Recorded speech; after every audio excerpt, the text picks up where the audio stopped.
বাংলাদেশে হিন্দু সম্প্রদায়ের মধ্যে সবচাইতে ত্যাগী, সবচাইতে বঞ্চনা শিকার, সবচাইতে আদর্শ নেতা একজন ব্যক্তি আছেন সারা বাংলাদেশের মানুষ যাকে চেনে, তিনি হচ্ছেন গয়েশ্বরচন্দ্র রায়। কোন ভণ্ডামি নাই, কোন ভণ্ডামি নাই, জীবনের কোন থেকে আজ পর্যন্ত আমরা দীর্ঘ, আমি নিজে ব্যক্তিগতভাবে 35 বছর যাবত কোন চাকরিতা করে ব্যক্তিগত সুবিধা আদায়ের করতে চাই। আজকে তার সুযোগ্য কন্যা কল্পনা রায়, আমরা দীর্ঘ সময় দেখেছি এই হিন্দু সম্প্রদায়ের কল্যাণে তিনি সারা বাংলাদেশ ঘুরে বেরিয়েছেন। ঢাকা শহরে প্রতিটি মানুষ প্রতীক্ষা করে উনি কিন্তু এই দল ছেড়ে যান নাই, এই দলকে সংগঠিত করেছেন। সারা বাংলাদেশের হিন্দু সম্প্রদায় উনার আদর্শে আদর্শিত হয়ে একজোট হয়ে সমস্ত জায়গায় আসছে। সারা বাংলাদেশ উনি যদি এখন ডাকছেন শরণার্থী উদ্যানে লাখে লাখে হিন্দু সম্প্রদায় আছে। আজকে আমরা দেখতে পাচ্ছি আমাদের অপরনাথ রায় দিদি এইখানে একটা মন্দির করেছিল খিলগায়, রেলওয়ের জায়গায় দিদিরা উদ্বোধন করে আসছেন। দুর্ভাগ্যবশত সারা বাংলাদেশের হিন্দু সম্প্রদায় আওয়ামী লীগের খাতায় বন্দী ছিল। আওয়ামী লীগের ইতিহাসটা তো আপনারা জানেন যে আওয়ামী লীগ জন্মই হয়েছে হচ্ছে হিন্দু সম্প্রদায়কে বঞ্চনা করার জন্য, প্রতারণা করার জন্য। 1955 সালের 21 থেকে 23 অক্টোবর ঢাকা রূপমহল সিনেমা হলে আওয়ামী মুসলিম লীগ থেকে মুসলিম লীগ করে দেয়, বলে দেয় হিন্দুদের পৃথক নির্বাচন ছিল, ওইটা থেকে সরাই দিয়ে যৌথ নির্বাচন আনলে হিন্দু সম্প্রদায়ের পার্লামেন্টে যেতে পারবে না। অতএব হিন্দু সম্প্রদায়কে একেবারে কণ্ঠসা করার ইচ্ছা নিয়ে উদ্দেশ্য নিয়ে আওয়ামী লীগের সৃষ্টি। অথচ হিন্দু সম্প্রদায় এরপরও আওয়ামী লীগের খাতায় বন্দী থাকবে, কারণ কিছু লোককে সুযোগ সুবিধা দিয়ে হিন্দুদেরকে আওয়ামী লীগের খাতায় বন্দী রাখতে বাধ্য করেছে। আজকে দুর্ভাগ্যের বিষয়, এখনো আমরা দেখি প্রধান উপদেষ্টা ওখানে যে মিটিং, ওই শৈলাতালের লোকগুলো নিয়ে ওইখানে তাদের ওইখানে বসে। কারণ বাংলাদেশে হিন্দু সম্প্রদায়ের নেতা আছে না, এই ফাঁসিবাদের বাইরে হাজার হাজার লাখ লাখ নেতা। আজকে কৃষি অফিসে মিটিং হয়, আবার দেখি সেই শৈলাতালের ফাঁসিবাদদের নিয়ে বসে মিটিং হয়। কারণ আজকে এখানে হিন্দু সম্প্রদায়ের নেতা আছে না, আজকে এখানে সিদ্ধান্ত নিতে হবে কৃষি অফিসের যে মিটিং গুলো হবে ওই শৈলাতালদের বাদ দিতে হবে।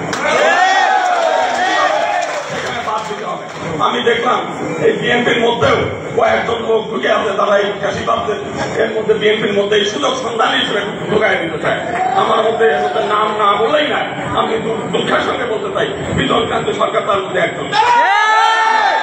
এই ভদ্রলোক আমরা দেখছি সারা বাংলাদেশের মানুষ গয়েশ্বর রায়কে শ্রদ্ধা করে, আর এই বিজনকান্তির জন্য হিন্দু সম্প্রদায় বিএনপি থেকে আলো তুলে যাচ্ছে, দূরে তুলে যাচ্ছে।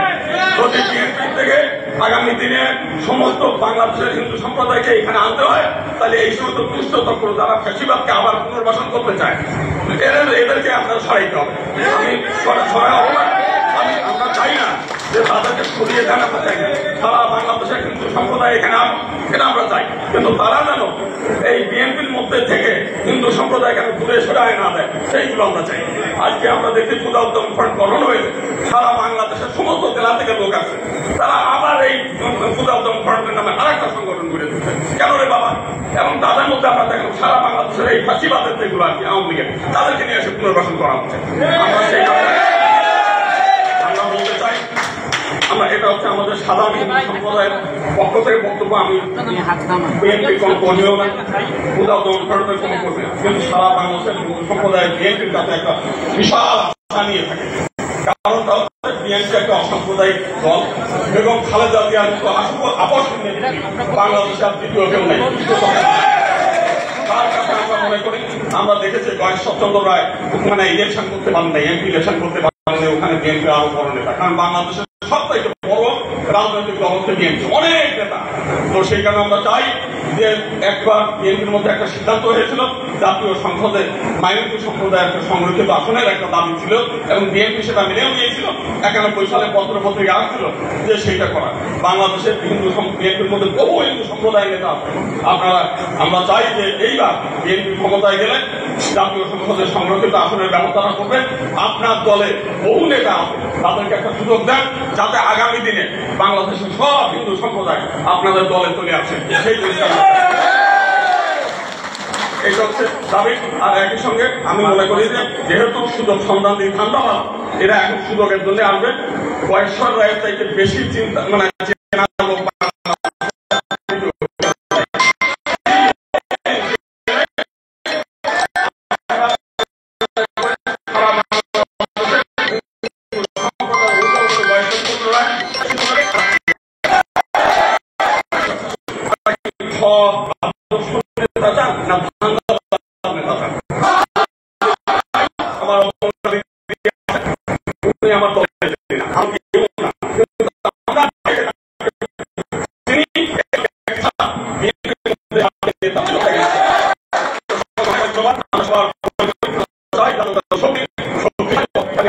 আমাদের হিন্দু সম্প্রদায় পুরাণকে আমরা